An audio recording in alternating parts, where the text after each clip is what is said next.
بسم اللہ الرحمن الرحیم۔ اسلام میں 22 رجب والے دن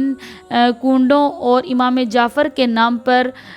جو ہے ان کو ایصال ثواب پہنچانے کے لیے اور ان کے نام پر جو نیاز بانٹی جاتی ہے اس کی کیا حقیقت ہے؟ کیا اسلام میں یہ جائز ہے یا ناجائز ہے؟ پہلی بات تو یہ ہے کہ یہ سراسر بدعت والا کام ہے۔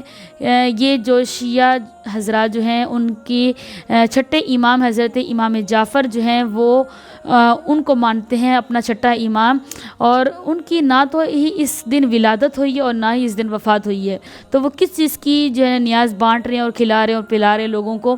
تو اس کا اسلام سے کوئی تعلق نظر نہیں آتا، نہ ہی یہ کسی حدیث سے ثابت ہے اور نہ ہی کسی اس حدیث کی روایت سے یہ بات ثابت ہے کہ اس دن یہ بنایا جاتا ہے۔ اور کنڈا جو لفظ ہے یہ تو عربی کا لفظ بھی نہیں ہے، یہ بلکہ کہا جاتا ہے کہ یہ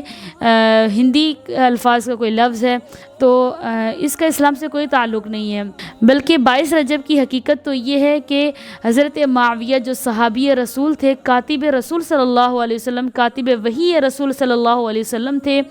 ان کی اس دن 22 رجب کو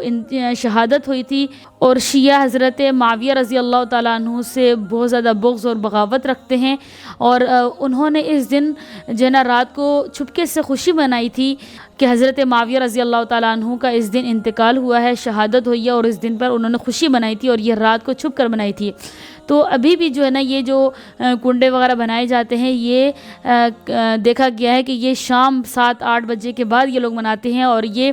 اسی بات کی طرف اشارہ کر رہا ہے کہ جب اس وقت حضرت معاویہ رضی اللہ تعالیٰ عنہ کی شہادت پر انہوں نے رات کو چھپکے سے خوشی منائی تھی اور کھیر بانٹی تھی اور کھلائی تھی اور پلائی تھی، یہ وہاں سے یہ رسم چلتی ہوئی آ رہی ہے، اور اب تو اسلام میں اس کو رائج قرار دیا، اتنا رائج ہو گیا ہے کہ اب جو ہے نا دیکھا جاتا ہے کہ ہر دوسرے گھر میں یہ جو منائی جاتی ہے، حالانکہ اس کا اسلام سے کوئی تعلق نہیں ہے، نہ اس کا اسلام سے کوئی